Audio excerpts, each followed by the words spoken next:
Friends, welcome back to another video. Welcome back to earth mom Dehradun. मैं हूं ज्योति। Welcome करती हूं सभी का अपने चैनल में। दोस्तों, सोशल मीडिया पे एक पिक्चर इतनी तेजी से वायरल हो रही है कि उस पिक्चर से आई थिंक सारे हस्बैंड्स को इंस्पिरेशन जरूर लेनी चाहिए। अगर आपने नहीं देखी तो देखिए, एक बार जाके जरूर डब्बा के इंस्टाग्राम स्टोरी पे, वहां पे आपको पता चलेगा कि देखो कितने लविंग हस्बैंड आज भी इस दुनिया में, इस कलयुग में एग्जिस्ट करते हैं, जो अपने बर्थडे में खुद को पैम्पर करवाएं या ना करवाएं, लेकिन अपनी बीवी को दिन रात सुबह शाम पैम्पर करते हैं।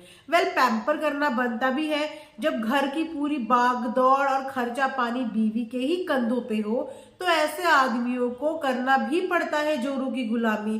तो जिन लोगों को प्यार के लिए जोरू का गुलाम का टैग मिला हुआ है ना, मुझे लगता है कि यहाँ पे लोगों को थोड़ा सा समझने की जरूरत है कि प्यार करने वाले हस्बैंड्स के लिए ये जोरू का गुलाम वाला टैग नहीं होता, ये निठल्ले हस्बैंड्स के लिए होता है, या ये बोलिए अनएम्प्लॉयड हस्बैंड के लिए होता है, जो कुछ काम नहीं करते हैं, बीवी की कमाई पे ही रहते हैं। तो जाहिर सी बात है ना भैया, अगर घर का एक जना कमाएगा तो दूसरा जना उसको पैम्पर तो कर ही सकता है। तो पैम्पर की हो चुकी है सारी हदें पार, कि मुझे लगता है कि अब पैम्पर, बच्चों वाले पैम्पर नहीं, वैसे वो भी काम नहीं आने वाले। मतलब इतनी हदें पार हो चुकी है कि आज तो डब्बा के नेल कट तक फनी करते हुए नजर आ गए। मतलब इससे ज्यादा और क्या देखना रह गया है। एक जमाना हुआ करता था कि जब सरकारी नौकरी के लिए कोई जॉब चाहिए होती थी, तो या ये बोलिए राजा महाराजाओं के टाइम पे एक हुआ करता था, उपाधि हुई करती थी, एक जॉब वैकेंसी हुआ करती थी कि भैया नेल काटने वाला अलग, सर धोने वाला अलग, एक रानी के लिए ना। तो लगता है कि प्रिंसेस प्रिंसेस बोल के ना उसको प्रिंसेस वाली फीलिंग बिल्कुल देने की कोशिश की जा रही है, कि बंदी से अपने खुद के नेल नहीं कट किए जा रहे हैं। मतलब कामचोर वो पहले से ही थी। मैंने सोचा शादी के बाद शायद एक कामचोरी निकल जाए, लेकिन कामचोरी इंसान के अंदर से तब निकलेगी ना जब सामने वाला उसको जिम्मेदार बनाने की कोशिश करेगा। लेकिन जिम्मेदारी के नाम पे उसको और अपंग बनाते जा रहे हैं कि भैया छोटे मोटे काम भी मत करो, तुम बस बैठ के आराम से ऑर्डर दो।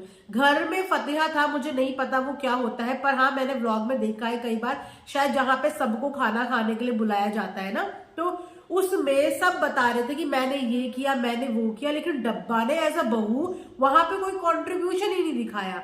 मतलब घर के काम के लिए तुम सारे रिश्तेदारों से तो आके काम धाम करवा रहे हो, लेकिन घर की जो बहू है वो किसी चीज का कंट्रीब्यूशन देने के नाम पे बैठ जाती है गेस्ट की तरह, या निकल जाती है वहां से अपने रिश्तेदारों के यहाँ।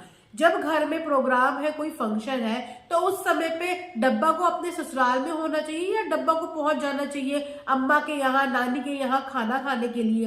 नानी का खाना एक दिन बाद भी हो सकता है, 2 दिन बाद भी हो सकता है। पहले तो शर्म आनी चाहिए कि इतनी बुजुर्ग अम्मा को तुम खाने पे उनके यहाँ जा रहे हो, पहले तो तुम्हें उन्हें पका के देना चाहिए, अपने घर बुलाना चाहिए। चलो घर नहीं बुला सकते तुम, तो उनको पका के देना चाहिए। तुम उनके पके हुए पे मेहमान की तरह खाने वहां पहुंच जाते हो। भैया तुम्हारे ससुराल में खाने पीने की कोई कमी है क्या? किसी चीज की कोई कमी होती है कि तुम जैसे ही मौधा में कदम रखती हो, तुम्हारा डिनर कहीं, लंच कहीं, खाना कहीं, देखने में तो यही लगता है कि तुम्हारे ससुराल में खाने पीने की कमी है, कि वहां पे तुम्हें खाना नहीं मिलता, तुम बाकी लोगों के घर में खाना खाती हुई, पेलती हुई नजर आती हो। तो घर में अलग फंक्शन की तैयारियां चल रही है और ये मैडम पहुंची हुई है वहां पे अम्मा के पास, मतलब सर्दी में उनसे खाना बनवा के उनका खाना खाने के लिए पहुंच चुकी है। तो इतना पैम्पर एक हद तक होता है, अगर आप इंसान को उसकी जिम्मेदारियों का एहसास ही नहीं दिलाओगे तो उसको उसकी जिम्मेदारियों का कभी एहसास ही नहीं होगा। अब इनकी भाभी को ही ले लो, वो भले ही सेलिब्रिटी रह चुकी है या एक नोन फेस है, लेकिन उसके बावजूद अपने घर के लोगों को खाना खिलाती है, तो अपने हाथ से बनाती है। कई बार उसे बनाते हुए देखा है, वो अलग बात है कि आजकल 420 करने लगी है, लेकिन पहले तो अपने हाथ से बनाती थी ना। तो कामचोरी के नाम पे वो कामचोर नहीं है, खाना खिलाती है। भले ही अपना हुलिया सही ना रखती हो, लेकिन दूसरों को खिलाती बड़े प्यार से, अच्छा अच्छा बना के खिलाती है। और ये डब्बा दूसरों के खाने जाती है, लेकिन अपने काम के समय पे ससुराल से 9 2 11 हो जाती है। घर में बाकी के दोस्त बिठा दिए हैं, बहनें बिठा दी है कि भैया तुम्हें काम करना है, पर भाभी है प्रिंसेस, तो भाभी कोई काम नहीं करेगी। एक अपब्रिंगिंग उन्हें अपने मायके से मिली है और एक अपब्रिंगिंग उन्हें मिल रही है उनके ससुराल से, जिसमें पूरा का पूरा अब हाथ है फनी का। कि फनी जो ये इतना ज्यादा सर पे बिठा के रख रहा है ना, कल को इन्हीं चीजों की वजह से इनके बीच में इश्यूज होने लगेंगे, जो छोटे छोटे इनके होते भी रहते हैं, अक्सर होते रहते हैं। आप जिसको जैसी आदत डालोगे सामने वाले को वैसी ही आदत पड़ती चली जाएगी, और फिर आप ही को कंप्लेंट हो जाएंगे कि ये ऐसा नहीं करती है, ये वैसा नहीं करती है, बर्थडे बॉय कोई और नखून कट रहे हैं किसी और के। चलो ये तो है डब्बा की कहानी।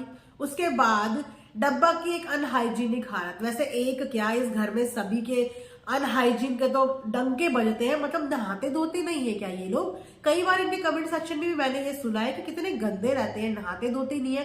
मेरे को लगा कि ऐसे क्यों लोग बोलते हैं कि ये नहाते नहीं है, धोते नहीं है। बहुत बार लोगों ने कमेंट किया है, तो मैंने कहा यार ऐसा क्यों बोलते होंगे, क्योंकि कभी कभी होता है कि मैं रेगुलर व्लॉग नहीं देख पाती हूँ इनके। तो फिर मैंने जब फाइंडिंग करी कि ऐसा क्यों होता है, तब मुझे समझ में आया कि अच्छा, एक तो इनके इतने रिपीटेटिव कपड़े होते हैं कि एक ही कपड़ों को ये ट्रैवल से पहन के आते हैं, उन्हीं को पहन के खाते हैं, सो जाते हैं। और कई बार ये लोग अपने मुंह से बोलते हुए भी नजर आए हैं कि आज हमारा नहाने का मन नहीं कर रहा। अभी 2-3 दिन पहले के व्लॉग में तो डब्बा और फनी बोलते हुए नजर आ रहे थे कि नहाने का मन नहीं करता। अच्छा एक चीज मुझे बताओ, मतलब मैं पूछना चाह रही हूँ अपनी जानकारी के लिए। अब जैसे हमारे यहाँ क्या होता है कि अगर हम नहाया धोया नहीं है तो भैया हम लोग बिना नहाए धोए पूजा पाठ नहीं कर सकते। नहाना धोना ही है पूजा पाठ करने के लिए, मतलब अनिवार्य होता है। तो ऐसे ही आप लोगों की कम्युनिटी में जितने भी मुस्लिम भाई बहन है, आप लोगों के यहाँ भी नमाज जो आप लोग अदा करते हो, तो वो बिना नहाए धोए कर लेते हो क्या? क्योंकि वो नमाज ये लोग दिखाते हैं ना कि ये लोग तो पढ़ते हैं, नमाज अदा करते हैं, तो क्या वो बिना नहाए धोए हो जाते हैं? उसको तो नहाना ही पड़ता होगा। लेकिन ये लोग कहते हैं हम नहाते नहीं। इनफैक्ट इनके भाई ने भी ये बोला था डब्बा की शादी के समय पसीनों में लथपथ हो रखे थे, पसीना पसीना, लेकिन उसके बावजूद उन्होंने कहा कि हम 3-4 दिन से नहाए नहीं है। तो नहाने की बात तो ये खुद ही दुनिया के आगे बोलते हैं कि हम नहाते धोते नहीं है। ऊपर से सबसे बड़ी गलीच हरकत तो ये है कि सोचो कि डब्बा आई मुंबई से मौधा में लगी ठंड की वजह से डब्बा ने निकाली अपनी जैकेट। निकाली किससे? बेड के अंदर से, जो जैकेट कवर्ड भी नहीं थी, ऐसी रखी हुई थी। सोचो कि एक साल, मतलब सीजन सर्दी का 1 साल बाद ही आता है ना, ऐसा तो नहीं कि हर दूसरे तीसरे महीने ठंडी आ जाती है। 1 साल से जो जैकेट बेड के अंदर दबी हुई है, बंद है, उस जैकेट को सीधा उठाया और पहन के उस दिन से उसी जैकेट में पहन के घूम रही है। उस दिन से वही जैकेट पहन के घूम रही है। कौन ऐसा करता है कि सीधा बेड से निकाली हुई चीज, चलो धोना तो दूर की बात, धोना वोना साफ सफाई ये तो इनकी डिक्शनरी में नहीं है, बट एटलीस्ट धूप तो लगाई जा सकती है कि नहीं।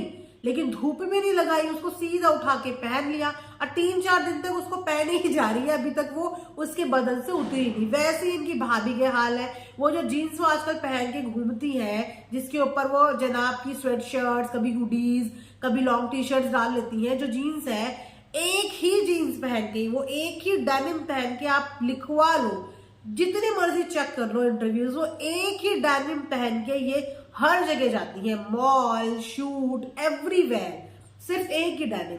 कपड़े इतने सारे लोगों के पास होते हैं, ऐसा भी नहीं कि कपड़ों की कोई कमी हो। भैया सेलिब्रिटीज है, एक हफ्ते में 5-5, 6-6 कपड़े तो ये सिलवाते रहते हैं। तो भैया वो कपड़े जाते कहाँ है? थोड़ा पहन वहन लिया करो। क्यों कपड़ों की बर्बादी कर रहे, पैसे की बर्बादी कर रहे? और अगर नहीं पहन रहे तो किसी जरूरतमंद इंसान को दे दो, किसी के काम आ जाए, वो भी नहीं करना। किसी को देना भी नहीं है और खुद भी एक ही कपड़े को बस घिसते रहना है। वहीं पर डब्बा को भी इतने सारे अभी 2-3 ऋतु कुमार के सूट जो है इनकी भाभी ने गिफ्ट करे। अब नोट करवा लो कि वो पहनने का नंबर नहीं आएगा, आपको डब्बा को पहने हुए दिखेंगी नहीं। एक दूसरे के दिए हुए गिफ्ट तो ये लोग पहनते ही नहीं है। तो भैया गिफ्ट देने में इतना खर्चा करते क्यों हो? क्यों शो ऑफ करते हो जब तुम लोगों को वो गिफ्ट और वो कपड़े पहनने ही नहीं होते? अपनी मम्मी का दिया हुआ सूट तो फटाफट अगले दिन पहन लिया था, स्टिच कराया हुआ। अब पता नहीं दोबारा उसका नंबर कभी आएगा भी या नहीं आएगा, लेकिन भाभी का दिया हुआ तो अभी तक नहीं पहना है। तो ये इनके घर के जो है किस्से कहानियां चल रहे हैं। वहां पे अगर बात करें पिपिका मैडम की, तो पिपिका मैडम ने भी इंस्टाग्राम पे एक स्टोरी डाली है। देखो ऐसा हो ही नहीं सकता, यहाँ से वो कुछ कुक करे, वहां से वो कुछ कुक करे।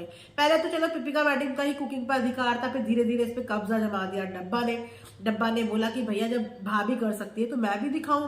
गाजर का हलवा भी दिखा दिया। तो भाभी ने देखा वहां गाजर का हलवा बन रहा है, तो भाभी ने डाली है यहाँ केक बेक करते हुए की एक तस्वीर। और ये टास्क मैं आप सबको भी देती हूँ, मतलब टास्क क्या है, गैस करते हैं नॉर्मल। बताइए कि जो वो केक बेक हो रहा है वो किसके लिए बेक हो रहा होगा, क्योंकि टीजा के बर्थडे का गिफ्ट का तो आता पता लापता है, मैं 2 वीडियो में इस बारे में बात कर चुकी हूँ। तो क्या टीजा के लिए वो बर्थडे केक बन रहा है, या अब तो उनके घर में टारा भी आ गई है ना, वो भी भोपाल से, तो उसका भी बर्थडे आने वाला है, तो क्या ये केक उसके लिए बन रहा है। और सबसे बड़ी बात जिस चीज में मैं श्योर हूं कि ये जो केक बन रहा है ये बन रहा है गरम दादा के लिए, क्योंकि गरम दादा की भी एक बर्थडे की पिक्चर जो इनके पापा के केयर टेकर है ना, बेव भैया, उन्होंने डाली हुई है। तो बेव भैया ने डाली हुई है एक पिक्चर जिसमें गरम दादा और एक और उनके हाउस हेल्प है, उन दोनों का बर्थडे है, जिसमें केक रखे हुए हैं नीचे। 2 केक है चॉकलेट फ्लेवर के, वो नीचे रखे हुए हैं।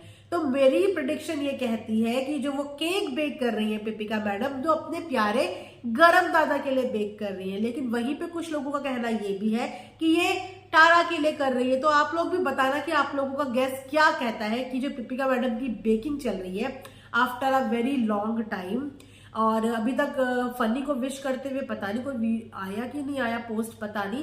तो वहां पे चल रही है मुंबई में उनकी बेकिंग, हो सकता है देखा देखी यहाँ पे डब्बा भी बेक करना शुरू कर दे। पर डब्बा के बस का नहीं, क्योंकि बेकिंग में उन्हें चाहिए होती है हेल्प टीजा की। टीजा की क्या, उनको किसी भी काम के लिए लोगों की हेल्प चाहिए होती है, इंडिपेंडेंटली वो कुछ भी नहीं कर सकती, तो थोड़ा उनका मुश्किल लगता है। लेकिन हाँ, पिपिका मैडम का केक तैयार हो रहा है, तो कमेंट सेक्शन में जरूर बताना कि वो केक बन किसके लिए रहा है। इसी के साथ आज का वीडियो यहीं पे एंड करते हैं, मिलेंगे कल एक नई वीडियो के साथ। तब तक अपना ध्यान रखिए, ठंड से बचिए, वीडियो को ज्यादा से ज्यादा शेयर कीजिए, लाइक कीजिए, प्यार दीजिए, और यस अपने कमेंट जरूर कीजिए। Thanks for watching earth mom Dehradun.